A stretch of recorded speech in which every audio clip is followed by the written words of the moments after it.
of us should do which jobs? There's a combination of different forms of labor. We specialize in doing different tasks. What's the difference between specialization and division of labor? Specialization is when people do different things. You grow wheat, I grow corn. You take phone calls, I make pizzas. We do different tasks. Division of labor is when we cooperate on doing the same task together. We together pick up the table and move it across the room. That's division of labor, where you can't do a task all by yourself, so you divvy up the work, but you're doing the same task. Specialization is when everybody does a different task.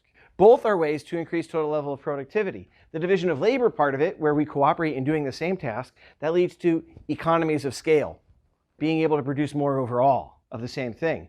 Specialization means each of us does a different thing, and as a result, we get better at doing that one thing. The economies of scale are internal to the person, and then we trade. And even if there aren't economies of scale in production, some of us are better at some things than others, and as a result, there are comparative advantages, and then we can trade with each other. Where do the differences of individuals originate? Adam Smith supposed that we all had basically the same raw material as one another, that we're all basically equal. He tells a story about two little boys who, when growing up, used to play together, seemed equal in aptitude. One of them liked to read. The other liked to show off his strength. The one who liked to read grew up and became a philosopher. The one who liked to demonstrate his strength grew up to carry heavy loads around the streets as a street porter. And after all is said and done, the philosopher started looking down his nose at the street porter. He became vain, thinking that there's something naturally better about himself. Adam Smith says that's utter nonsense. We should treat everybody as having equal dignity, equal ability. David Ricardo came along later. Ricardo talked about differences in levels of production of different goods in different countries. France grows silk, England grows wool, Portugal grows pork. Different things being produced in different places. Is there something inherently valuable about France that they can produce silk better than England can produce wool? Is it something about the French people or the English people that makes them better at doing different things? Adam Smith would say no, it has to do with geography. But economists following Ricardo started to neglect that point and started saying it's something about the people. They vilified one another. It's something about the people in Portugal that makes them different from the people in France. It's something different about the people in Africa that makes them suitable as slaves. This was the economists that came later that actually started making that argument, that different races are better suited at doing different tasks.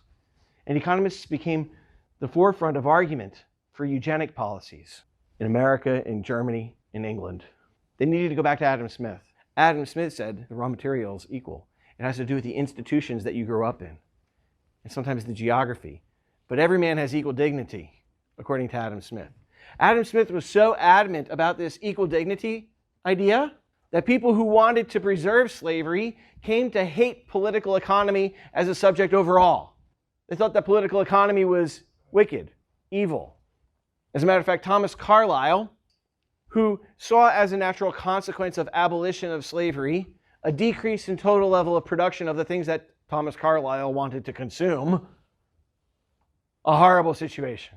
And so he said that economics, which has justified abolition, was making the arguments for abolition, along with evangelical groups at the time and others who were opposed to slavery, like John Stuart Mill, the atheist feminist. Thomas Carlyle said economics is a dismal science. A dismal science because it opposed slavery. So I wear the badge with pride. You'll see on my handouts that I say dismal scientist. Why? Because I also adopt Adam Smith's egalitarian perspective.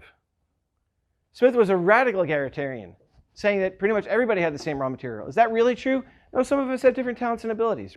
But markets mitigate those differences. Because we have differences in talents and abilities, when we trade with each other, we're all made better off. And the differences amongst us are actually reduced through trade rather than magnified. Free exchange makes everybody an equal participant in trade.